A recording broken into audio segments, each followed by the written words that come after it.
Welcome, everybody. Going to give people a second to filter in here.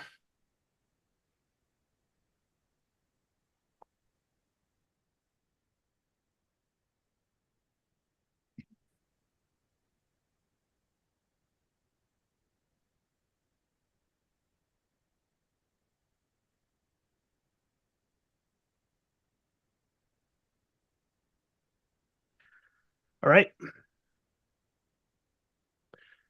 Why don't we get going? And whoever filters in late will miss my intro, but they're going to catch the important part anyways. So that's all good.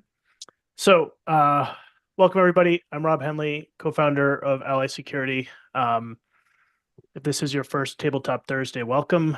If you've been here before, welcome back. This is a thing we do once a month, roughly. We put on a live exercise. We're big believers that tabletops are the most valuable thing an organization can do from a preparedness perspective. Exercises are hard to build, though. There's not a ton of good resources out there on how to run them. And so we put these exercises on to showcase different styles, different facilitation methods, and give you some ideas that you can bring back to your organization. These exercises are for fun. So they're for learning, for fun, and we'll be playing a fictitious company here. Keep that all in mind as we go through this. The audience is meant to be participatory, so participate in the chat, send your ideas in, tell us what you think, and then we also have our panelists here as well who will be giving their thoughts live during the call. We are missing one panelist still. So if anybody in the audience wants to play, raise your hand and I will bring you up. It is the lawyer role. So you don't have to be a lawyer. I don't think there's many lawyers in this in the chat right now. So somebody, come on. Who's going to be the first?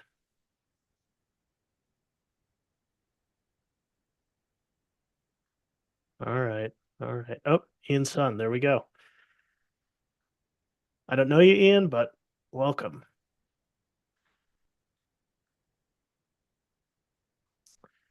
Okay.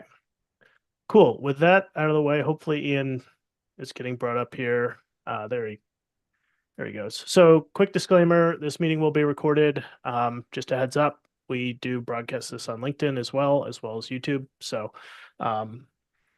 just wanted to mention that. For this exercise we're doing today, we're going to be using one of our exercise boards.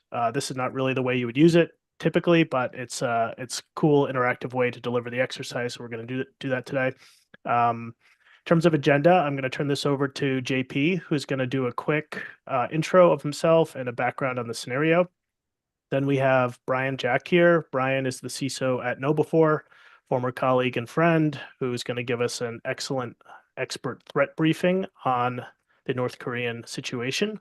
And then after that, we'll do a roll call with our panelists and hop right into the exercise.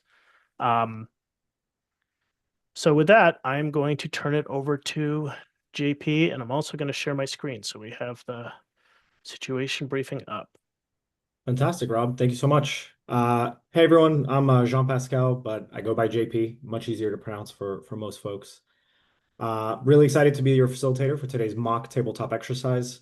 My background is primarily in emergency management and then cybersecurity. Most of my career was spent in Department of Homeland Security, first at FEMA, doing emergency management programs, emergency management exercises. Think of things like all hazards planning, all hazards exercises. So active shooters, bombings, natural hazards, public safety incidents, that kind of thing. I did a couple of cyber exercises during that period of my career, and I really got hooked. So I decided to move over from FEMA to CISA, all in a consultant capacity, I should say.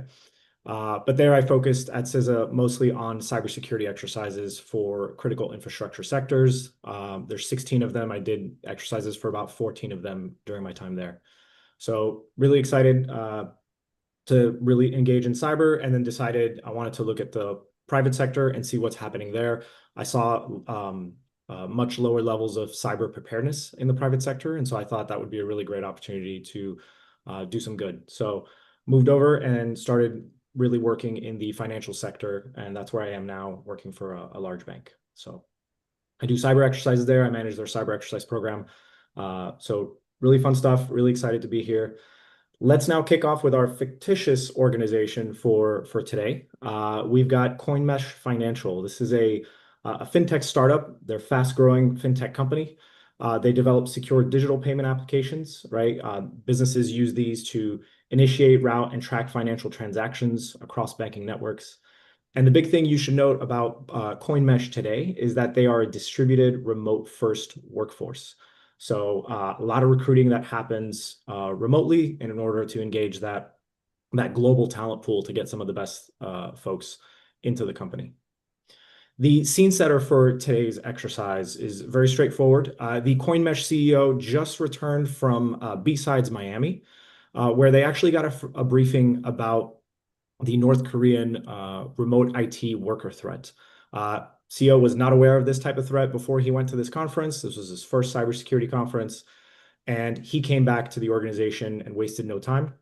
He basically requested that his leadership get briefed on this threat. He's really concerned that CoinMesh could be a potential target from North Korea when it comes to IT remote workers. And so what he's done is he's tapped Brian Jack to provide a threat briefing to his leadership. We'll introduce that panel after the threat briefing. But he's asked his leadership, sit in on Brian's briefing, and then come back and let's start working to see if CoinMesh is exposed in any way. So that's the scene setter for today. I'm now going to turn it over to Brian to introduce himself and jump into the threat briefing on the North Korean IT remote worker threat. All right. Thanks, JP. My name is Brian Jack. I am the Chief Information Security Officer for KnowBe4. I've been here for as long as the company has been around, so we're getting on 16 years now. And this is a particular topic that I have managed to find myself somewhat experienced in. And so I'm here to give a very short briefing on the threat that we're working with. So, Rob, do you want to share again, or do you want me to share? Why don't you share, Brian? Just that way Okay. you can work your own slides. Sure. And then I'll take back over when you're done. Super quick. I promise. I shorten these way down. So this is a sub presentation that I have provided to some other companies, American Red Cross and things like that, just to give them an idea of what we're working with.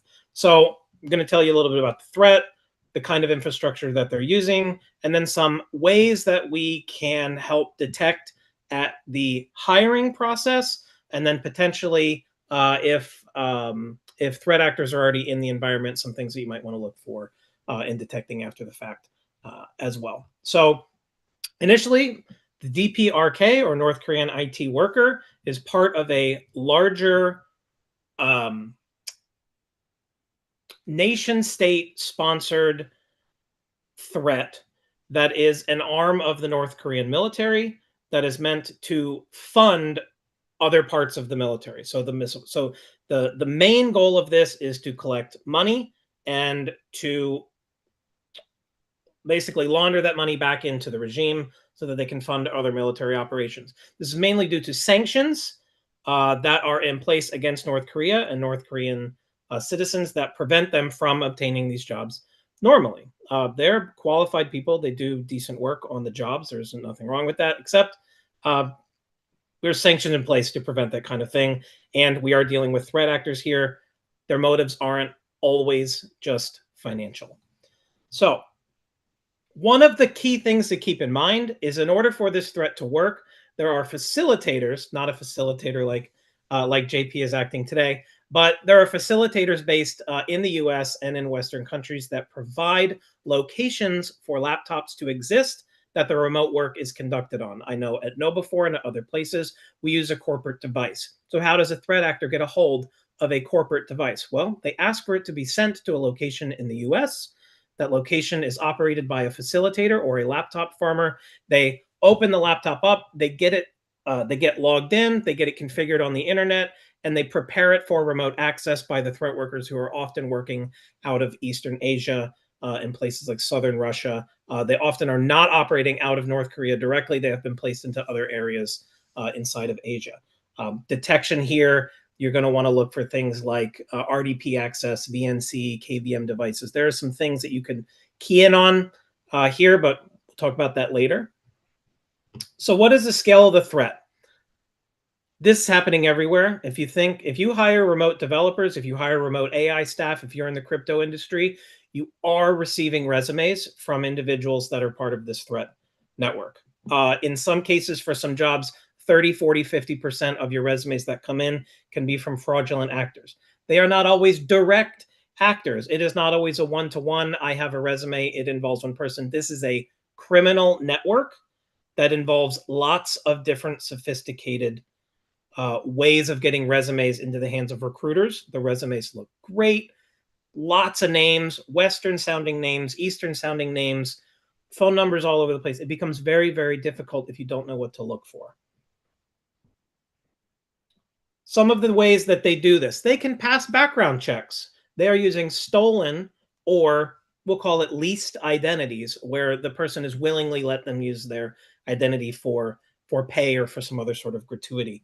But most of the time, what we have seen and what the FBI sees is that it's a stolen identity that involves social security number, ID, addresses, anything that you would look for with a stolen identity, and then they use those to pass background checks. Right, criminal background checks, I-9 verifications, these things slides right through because it is a valid social security number, often tied to a person with no criminal history. So why would you guess anything else? And sometimes you can have synthetic identities where they're just fictionally created. And after 1 or 2 jobs have been acquired, now this person kind of exists on paper. And so they have a LinkedIn, they have a history that can be validated by another person. So you have to be careful. Basic identity checks and background checks don't really work to stop the threat. You have to do a little bit more. So identity verification and other challenges. You kind of want to look for mismatches in contact information on the resume, phone numbers, email addresses kind of following a similar cadence. You can look for, there are some services out there that help you determine the validity of email addresses or if they're burner email addresses. You can look up the carrier of the phone number. Is this a VoIP number? Is it a mobile number? When you put these things in combination, you start to be able to see when maybe a resume is not attached to a real identity. It is difficult and it takes time and it takes experience in what you're looking for.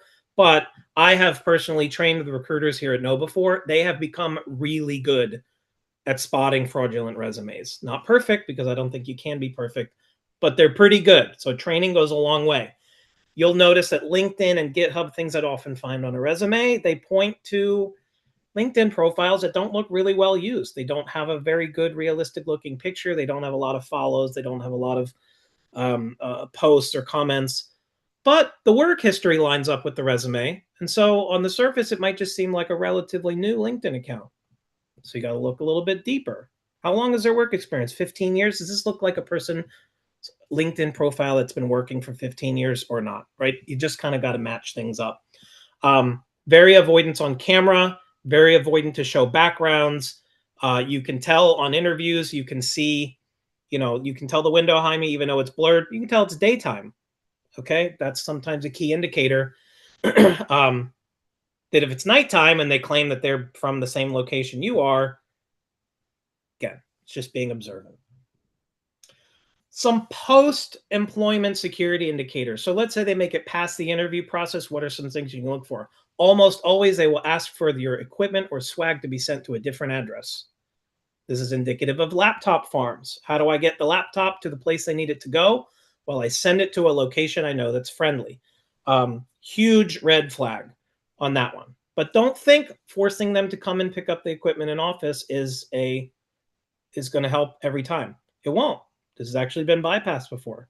In-person drug screenings have been bypassed before because they find a willing participant who's got the same name in the same location to go in and take a drug test. And the people at the drug test do not know that that's not the person that was part of the interview. Yeah. Where there's a will, there's a way. And when we're dealing with money, especially in some of these jobs are very high paying jobs, it will go to great lengths to get that job. On devices, on endpoint devices, you'll want to look for things like remote access. You want to look for things like the language layout of the computer may change. You want to make sure that they're being responsive during certain times. Things like physical multi-factor, like a YubiKey that you have to tap every time to log in. This is a pain for remote workers that are operating off of a laptop farm, because they have to call the facilitator to go over to the machine to go touch the key. It becomes, again, very disruptive. So you can key in on things like that if your detection mechanisms are sophisticated enough. And then some additional things that you could do or think about improving your processes here to maybe help detect is that when you hire somebody, don't give them full access right away. Put them in a holding area until they get through training and can prove they'll be on camera, they'll be reliable, they show up when they need to. Oftentimes you'll find that this weeds out candidates that are not fraudulent, but maybe are not in line with your company's culture for being a remote worker that requires you to be on and present. So again, it works for North Korean fraud. It also works for people who are maybe not a good culture fit. And then you have to dial in the detections around remotely accessing that laptop or that machine that you provided to them. It can be a little bit difficult because there are ways to hide that it's being accessed remotely. But with the right tools, if you know what to look for, you can find it. Things like network-based KVMs are being used a lot at laptop farms to hide the presence of remote access, where it just looks like a USB device plugged in. You can't really tell that RDP is involved. Also looking at things like IP addresses of where they're logging in from. Generally, it's the right region. It's where they say they are. When they log into Zoom for the interviews, they're very careful. It usually comes from the region that they claim that they are from. But what it will come from is either some sort of proxy address, or I've seen it come from like an AWS data center address that's near where they're located. So just if you suspect, there are ways that you can indicate in your logs, hopefully, that maybe something else is a little bit off. So that's basically the threat I'm going to cover. This covers not just North Korean, but also North Korean copycats. We have seen it where there are instances that it's not from North Korea, but it works, and they are leveraging individuals in other countries to do a lot of the work. So don't think that if you got on an interview and someone shows up and they look Asian, this might still be a threat, because they are paying for people in the US and in other places to do the interview, and then a lot of times to sit in front of the camera when needed, but they'll handle all of the work. It's known as a proxy job. So anyways, that is it from the threat briefing. If you have questions, you can contact me. I'm happy to answer on that, but I will turn it back over to JP or Rob. Okay. Thank you, Brian. And make sure you add Brian on LinkedIn.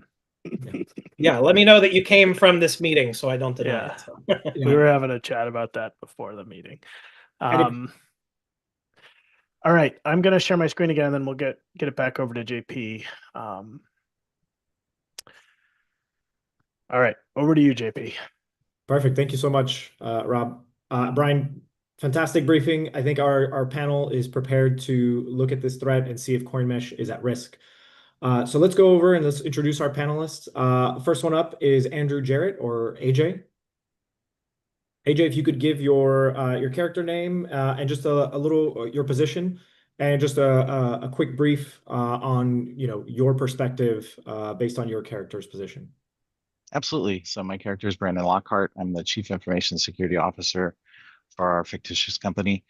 And my perspective is all things information security, all things security in terms of dealing with threats.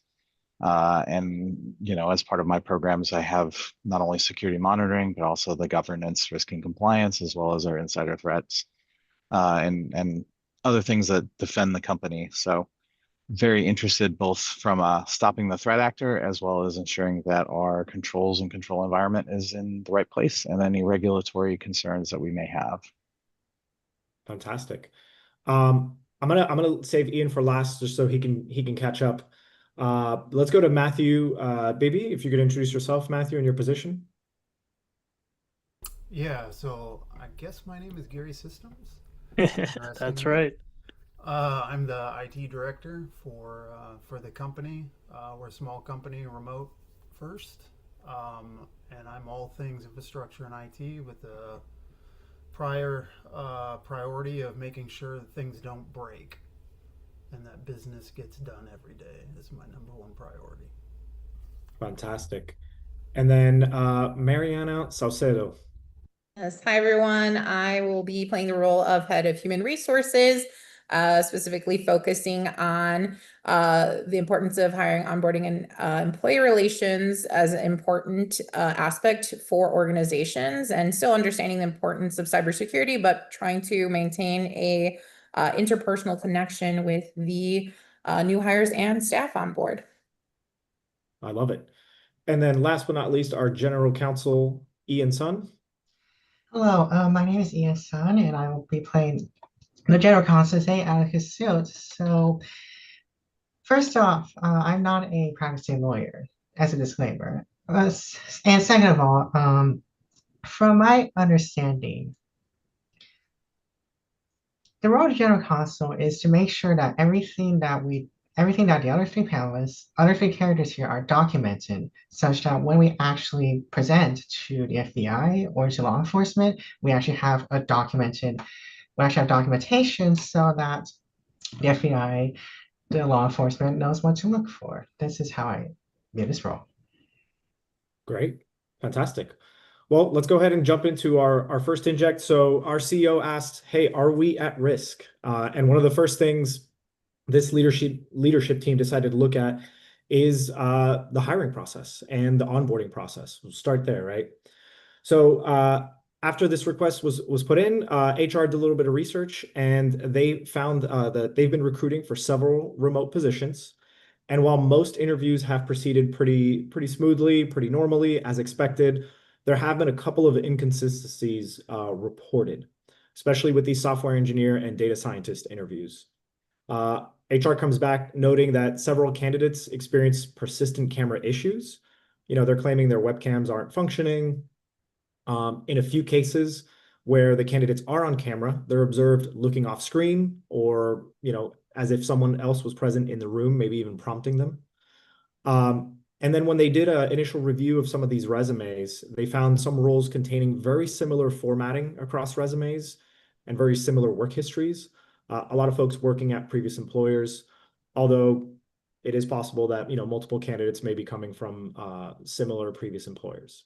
So the other thing that HR brings up is they are onboarding a candidate, John Gutierrez, and you can see two emails from John there on the right side. The first email on the left is they're asking for their laptop to be shipped to a forwarding address rather than the residential address they provided during the application. And then in the email on the right side there, they have asked to change their payroll details to a different bank account than the one that they had provided initially. So I want to start here. This all came from HR, so I kind of want to start with HR. As a very high level, any concerns, any initial issues, anything you see, especially given you just had that threat briefing from Brian? Yep, for sure. I think these would be flags for us and just trying to understand the rationale or reasoning behind some of these quick changes happening at the beginning.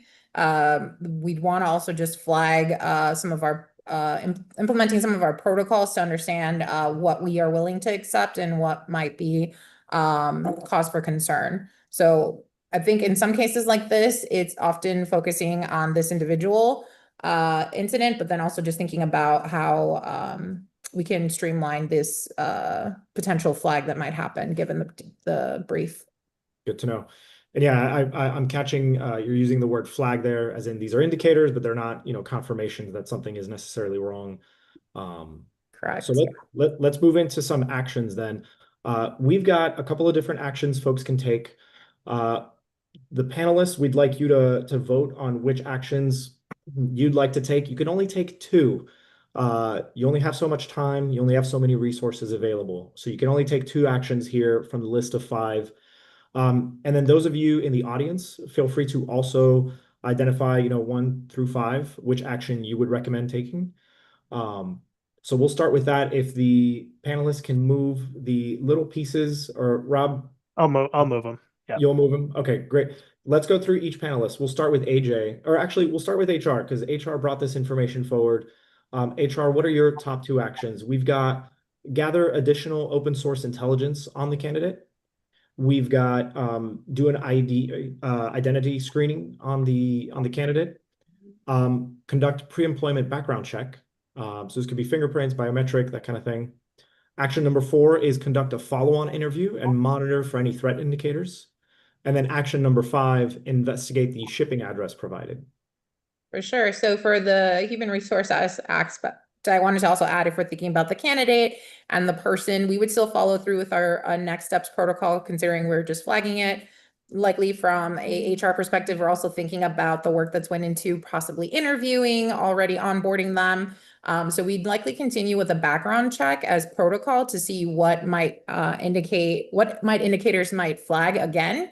And then likely, if there's an option, it's just to likely have a follow-up interview and potential monitoring. I think sometimes we also want to make sure that we're giving the benefit of the doubt in the recruiting process. So we have one that's more like protocol based, and then one is more like interpersonal based. Okay, great. Let's go to AJ. What would be your top I mean, action? can I vote for don't hire them at all? No, I would say, first and foremost, I would want my security team to do, an OSINT investigation on the candidate, to look into them. And then I would be a big fan of some sort of biometrics, either facial recognition or fingerprints or both, as part of a background check, as long as it is more than just a criminal background check. Because the biggest problem, if we harken back to that briefing, is that they're using identities that are stolen. So if you just run a name and a social security number, date of birth, you're probably going to get a clean background check. But fingerprinting would obviously tell us a lot more about who this person is or who these people are. Great, absolutely. Matthew, our IT director. Yeah, I think if the previous things were done, I definitely would agree that gathering OSINT would be a valuable thing to do, and also investigating the shipping address, understanding the original address and then the new address. So getting additional information in and around both of those locations. Great. Thank you, Matthew. Matthew, you're coming in just a little bit faint. So I don't know if you can turn the volume up or move the mic closer to you. But that'd be great. All right. Ian, again, last but not least, General Counsel, what is your vote? So I will take the follow-on interview and monitoring. So from a legal counsel and also from a psychology standpoint, as Brian mentioned earlier about how the North Korean fake actors, they steal or fabricate identity, I'm not a huge fan of ID screening, because I think it was AJ who said that. AJ said if you just run a name, social security number, date of birth, you'll probably be really clean. So when it comes to a psychological standpoint, a follow-on interview is a lot better, because it will reveal like the behavioral side of things. It will reveal behavioral red flags that a background check or an ID screen might not be able to see at first glance. My second vote will be gathering OSINT. Great. I think we've got two clear winners here, is gathering some OSINT and doing a follow-on interview. So let's go ahead and start with the gathering OSINT. Let's see what we found. In this case, the LinkedIn profile appears recently created and contains very few connections or endorsements. Profile photo appears to be a stock style image, and reverse image search shows the image appears on multiple unrelated profiles. So I'd say that's a pretty strong indicator there. And let's go to the follow-on interview. And in this case, you've got two findings. The interviewer reports that while on camera, the video feed seems to be really off. There's some distortions around the face. When the candidate, especially when they move their head, there's a slight delay between their speech and their mouth movement. It would appear that maybe they're using some sort of software there to mask their identity. And then the other one there is when the candidate is asked a number of questions about their local time zone and their work schedule, especially given that they say they're in the US, they're really unable to really answer some of those questions, or they really struggle to give clear answers. So those are your two indicators. I want to open it up to our panel now. As far as, what would you do at this point with this information? Is this an incident? Is this not an incident? Do you need more information? How would you proceed? I guess I have a question. Does this employee have access to our environment yet, or are we still in the onboarding process? So this individual does not have access. They're in the onboarding process. This was an interview. So Gotcha. So, I mean, from a purely cyber incident perspective, it's probably not an incident yet, but my recommendation to HR is going to be that we do not finish onboarding this employee and we do not give them access to our environment. okay. I would concur with this because from an HR's perspective, I'm not sure if Mariana would agree with this, but in a hiring case, a false positive, the damage of a false positive is not much more than just one more rejected candidate out of dozens or hundreds. So by not onboarding them or by rejecting this candidate, I do not think we have particularly much to lose here. So long as all the other interview procedures are followed, and there are no like major significant deviations behind our typical vetting process. Like for example, if we treat this candidate significantly differently, and it turns out to be real candidates, and we rejected them, there is grounds for discrimination from what I see. But if we can use a same structure process that's applied identically standardized across all the candidates, and this is our finding, then it's much more defensible to not onboard or reject this candidate. Those are really great points, Ian. The whole potential, lawsuit around discrimination is definitely a risk there. Mariana, so you first detected this, right? All this information came from HR. We then have these findings, right? You did some open source research. You found the information on LinkedIn, and then you've looked at these interviews and you've seen some additional things in the interviews. I think this really points out to the critical piece that HR plays. And so I'm just curious, how would HR really escalate this? And then when AJ or Ian say, hey, we would not hire this person, once you've escalated that information, how is that decision made? Is that an HR decision? Is that a group decision? How would that work? For sure. So I would say that this would be cause for escalation to security team to get their feedback. And if the recommendation is to not hire, from an HR standpoint, similar to what Ian mentioned, there are still protocols we have to follow to be in line with law requirements. But I would also then bring in the hiring manager, the person who may have selected this person, who have maybe recommended them. And then from the hiring manager's perspective, get their insights to understand if this is still the candidate they'd want for the potential role that they're filling. So, again, having a combined insights for this decision, but I definitely would escalate that and bringing in that insights to revisit if this is worth continuing moving forward with this candidate. Great points. One thing I'd want to push back on though a little bit is the concern about legal ramifications. So I mean, as a fintech company, regulatory wise, we have a legitimate interest to protect the financial information of our customers. And in this case, I think we have a reasonable suspicion that there's a problem here. And those two key phrases, I think, empower us to do a lot more than a lot more in terms of rejecting candidates or terminating individuals who have already been onboarded.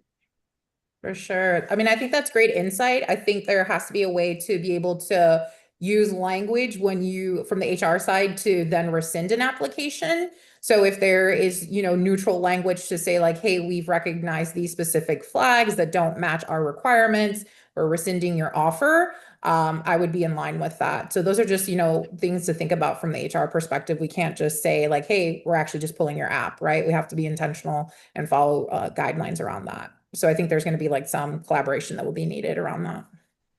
Yeah. I think the major key takeaway for this inject is there has to be that collaboration between all of you, because all of you approach this with different concerns or risks in mind. And you're able to work through that to come up with a decision. Let's go ahead and show the other options now. Just in the interest of time, I do want to move the exercise forward. And Matthew, I did not forget about you. You will play a much larger role in the next few injects. So let's go ahead and show we got to investigate the shipping address. So in this case, the shipping address was associated with a commercial package forwarding service. HR and IT identify multiple new hires whose equipment was shipped to similar forwarding addresses. So that's not great. Let's go back up to our next one, the background check. So background check reveals inconsistent records associated with the identity. Further verification indicates the real individual tied to the identity has no connection to the job application. So pretty strong indicator as well. And then lastly, when they run a additional screening on the candidate, they find candidate requests the identity verification be completed asynchronously rather than live. Again, they're claiming their webcam is broken. They provide a government ID photo, but it appears slightly different from their LinkedIn and also what they look like in previous interviews. So again, a lot of inconsistencies here. I want to, real quick before we jump to inject two, so the team agrees they would not be hiring this candidate. Is that safe to say? Definitely. Yes. Okay, great. Well, let's move on to inject number 2. So this happens a little bit later. Unfortunately, that candidate that you denied an offer to, it turns out that they were actually referred to by a current CoinMesh employee. So that association is very concerning to this team. You start to investigate irregularities with that individual and taking a closer look at that employee. HR reaches out to the manager, and what they find is the manager reports the employee has exhibited some unusual behaviors since they've joined the company. The Security Operations Center, run by our CISO here, conducts their own investigation once they learn about this, and they report a few indicators. The first is this individual has requested access to multiple development repositories. Some of these are unrelated to their projects. Login activity from this individual shows connections from multiple IPs. And lastly, they've installed remote desktop and screen sharing software, something that's not normally used by the company. So given this is a security-heavy inject here, AJ, I want to turn it over to you before we go into our potential actions. Initial concerns, initial take just on seeing this information? Yeah, I mean, this to me looks like, a classic case of we have a potential bad hire who's affiliated with an intelligence service or some other group that's trying to get access. So in this case, trying to get more access than you're supposed to be provisioned, the login concerns from multiple locations. One thing I would be very interested in on those IP addresses is, are any of those known VPN or VPS or something else that would, be a way to obfuscate where they're coming in from? Or are these just random IP addresses? Also, are those IP addresses associated with any like known issues like botnets and things like that? Are they using compromised infrastructure to again hide where they're coming in from? Mhm. And then remote desktop and screen sharing software on a company asset, that's a no-go. So my feeling on this is definitely we need to disable this person's account. Okay. All right. Yep, and application whitelisting maybe is something that CoinMesh isn't necessarily doing. But let's go ahead and jump into our potential actions for the team here. We've got 4 this time. So the first one is you can interview the employee's manager. You can review work activity patterns. You can review their communications history. And then lastly, analyze those repositories and what systems they've had access to and they've tried to use. So we'll start with Ian. What would be the 2 actions that you would vote on? Again, we only have so much time. We only have so many resources. We'd want to do all of these, but we can't. So we got to prioritize. For sure, for sure. So again, seeing from a lawyer and a behavioral side, I would first interview the employee's manager. The reason why I say this is there is a possibility that the employees manager could also be compromised and may have made a referral in the first place. So this also doubles as a verification on the manager as well, in case we already have infiltrators in our company beyond the ones from the first inject. So determining the authenticity of this so-called manager is something that I would do. Secondly, I would review work activity patterns. The reason why I would do that instead of just merely analyzing repo activity or system usage is because even though the repo activity system usage concerns the very high level, like crown jewel kinds of access, reviewing the work activity patterns lets us document like what was the pathway from onboarding to potential repo activity system usage, which, and then on top of that, from what I see, reviewing work activity patterns is a superset, which means it contains analyzing repo activity or system usage from my perspective. Okay. All right. Matthew? Yeah, I would. Hopefully, you can hear me better now. Much better.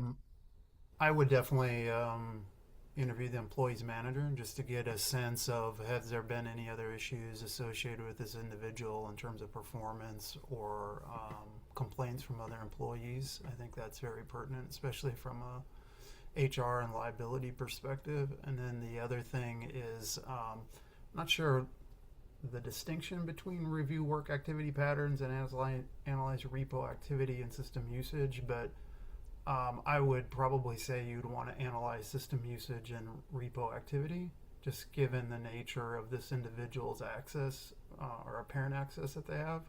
So Okay. you can start to understand potential impacts, one activity, and then potentially what systems or things within the company may be impacted by Great. this individual's access. Okay. Great. AJ, your votes? So I'm going to vote against interviewing the employees manager, at least until I've ruled out collusion. So if we have a situation where we believe that there may be multiple people who are related together who are potential threat actors, I don't want to tip off anyone who might be involved in that into the fact that we're investigating this, because if we find more of them, I would want to cut access to all of them all at the same time as quickly as possible. So based on the information we currently have, I would not necessarily want to talk to the employees manager yet, and I would actually advise against doing that. I would definitely want to look at everything that they did within their code repositories and on their system and things like that. That's going to be, really, really important.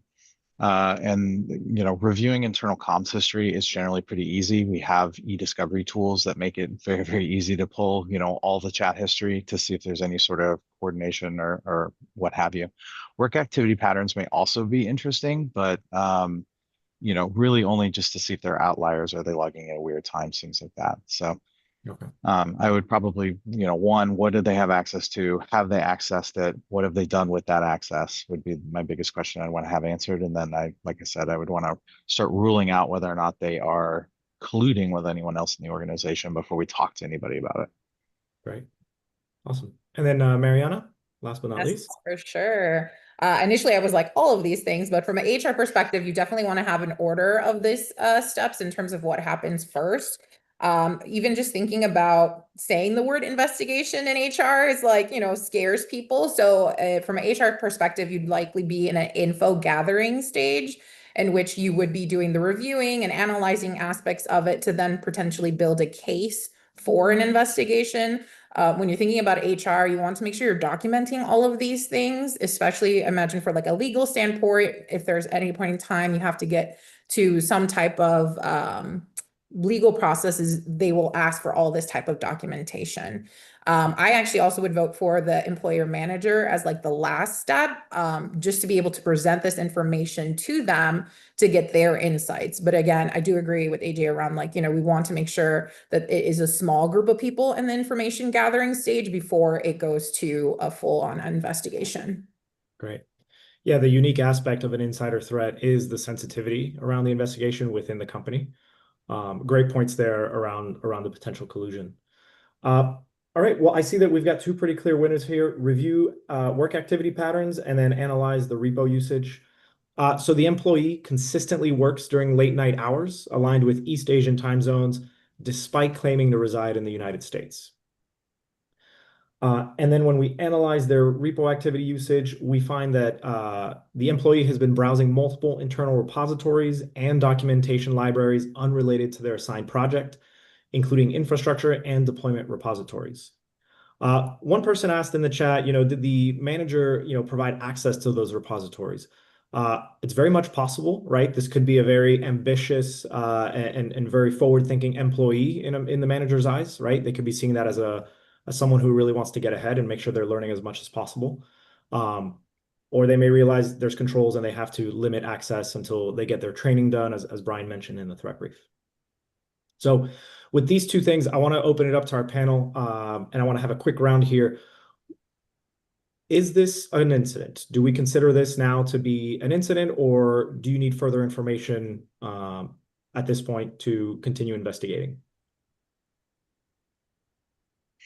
From an HR standpoint, we probably need more information for documentation purposes. Okay. AJ, from a cybersecurity concern, do we have an incident on our hands yet? I think we could, were I a betting man, I would say yes. The biggest thing I think to me that sticks out again is the weird logins from different places. Even if it's not the employee, it seems as though someone not in the location that we're expecting our employee to be in has been logging in. Mm-hmm. So there's some sort of issue. Yeah, but I could be on vacation too, right? We don't know. Great. Ian, and then I'll go to Matthew for initial takes on where we are. And if we don't feel like we have enough information, we can go ahead and reveal the other options and see what those are. I would also need more info, but given what we have so far, this probably just clears like a probable cause. Legal standpoint, we're not at the preponderance of evidence yet. That's still far away, but probable cause does mean we do have license to investigate more into this issue. Great. Okay. And then Matthew? Yeah, I would say we'd still need more information. Okay. So let's go ahead and reveal the other actions that we have here for Act 2. Let's go to interview the employee's manager first. I think that's something we didn't necessarily want to do, but turns out that the manager reports the employee has been very proactive in requesting access to systems and repositories. They need to better understand the environment is the excuse. They also note that the employee frequently works late night, despite claiming to be located in the US, and they try to avoid video meetings whenever possible. So interesting indicators from the interview there. We'll go to review internal communications history. Employee primarily communicates via text-based channels and avoids voice or video calls when possible. And then I think that is it for, that is it for the actions for Act 2. My question at this point to everybody before we jump to Inject 3 is, would you be taking action against this employee?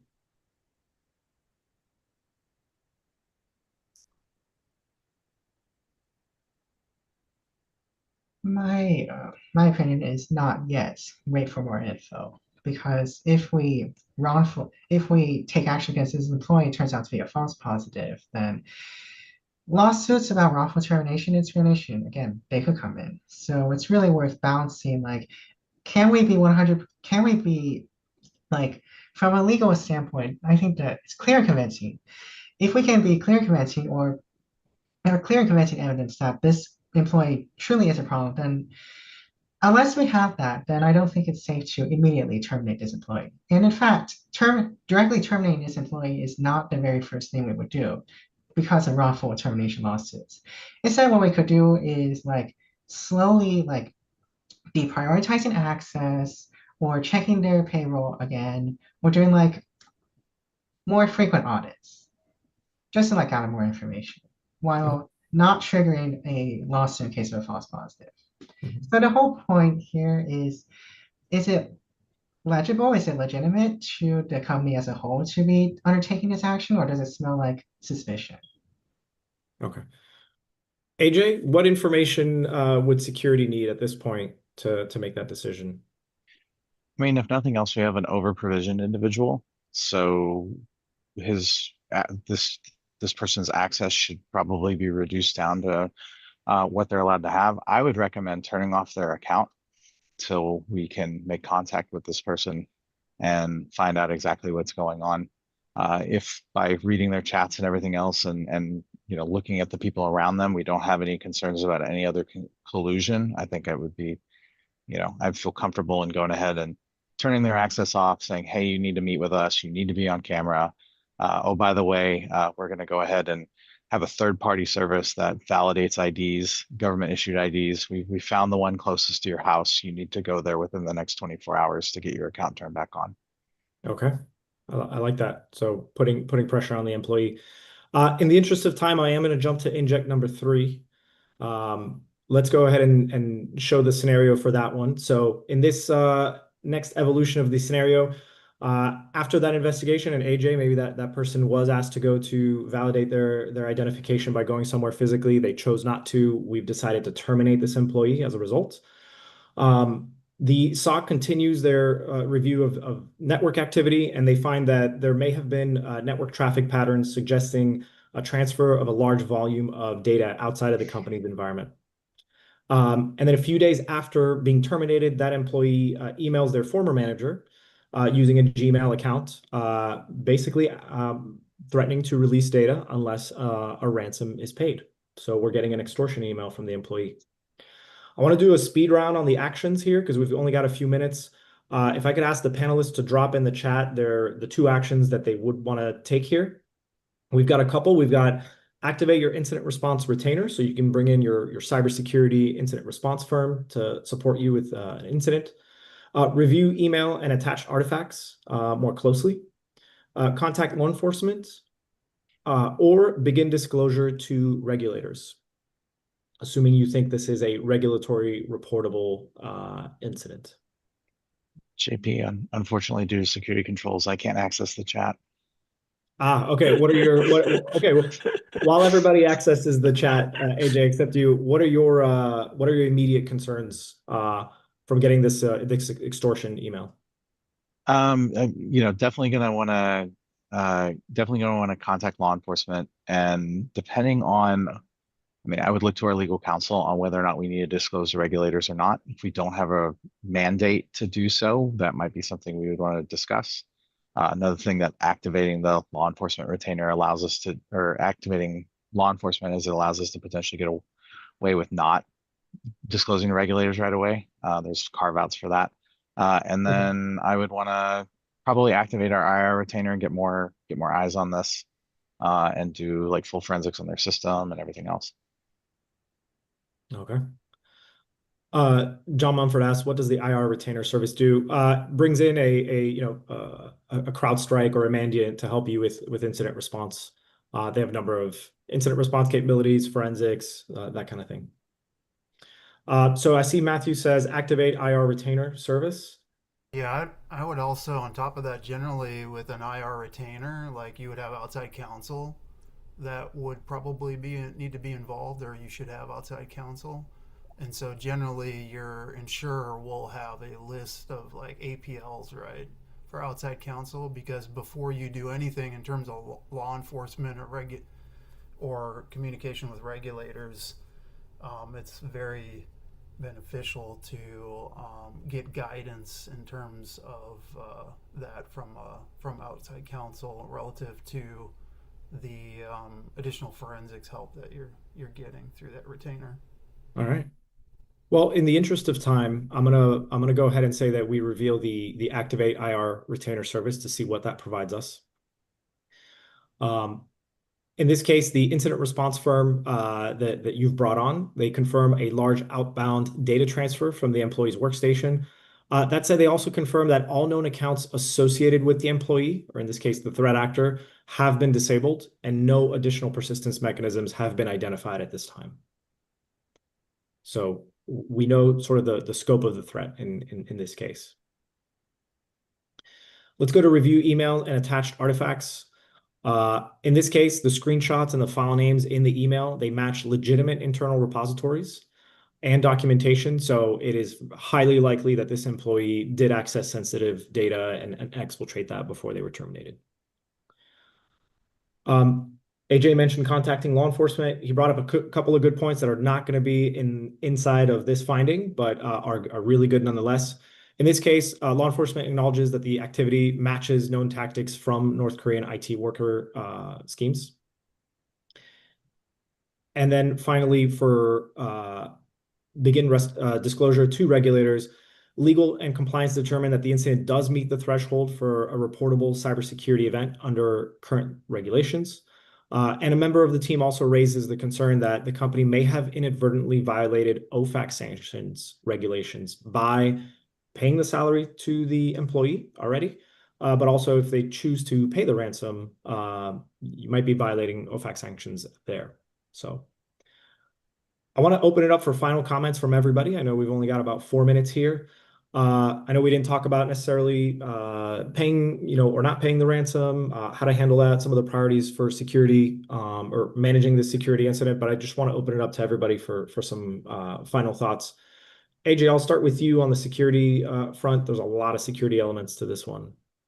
Yeah, absolutely. I mean, my biggest thought on this is that an ounce of preparation is the rule of the day here. I mean, there's a number of places here where we were probably stymied by not only company policy but lack of controls. Where some good controls in place ahead of time are going to be really, really good, and putting extra work on the hiring process to vet individuals, before they are brought on board and what have you, requiring more than just I-9 verifications and basic criminal background checks, but going a little bit further, especially if you're in a highly regulated environment. Mm-hmm. The only other big thing I would recommend is ensuring that there's adequate controls on the endpoint to avoid things like data exfiltration and putting remote management software on there. If the laptop farm can't boot up the laptop and have somebody remote into it, the laptop farm doesn't work very well. So whatever we can do to disrupt this threat actor's MO as much as possible and make it expensive, typically they're going to move on to a different environment if they can, because they're so financially motivated. Yep. So controls to prevent and to detect, really big here. Mariana, from an HR perspective, final thoughts? Yeah, final thoughts. I think I had written down, depending on the company and the policies in place, I do think will help support the work of the cyber team, even in all incidents. If there is some type of documentation that a company does not allow these types of behaviors, you may likely be able to have more cause for termination than having to go through like a longer HR process in that case. And so I think, to AJ's point, having proactive processes in place will not only complement like what security is trying to achieve, but also then be able to be backed up by the HR team. Oftentimes HR and maybe other teams can, butt heads, but if there's HR policies put in place, there's more support around being able to, act quicker and avoid these types of incidents.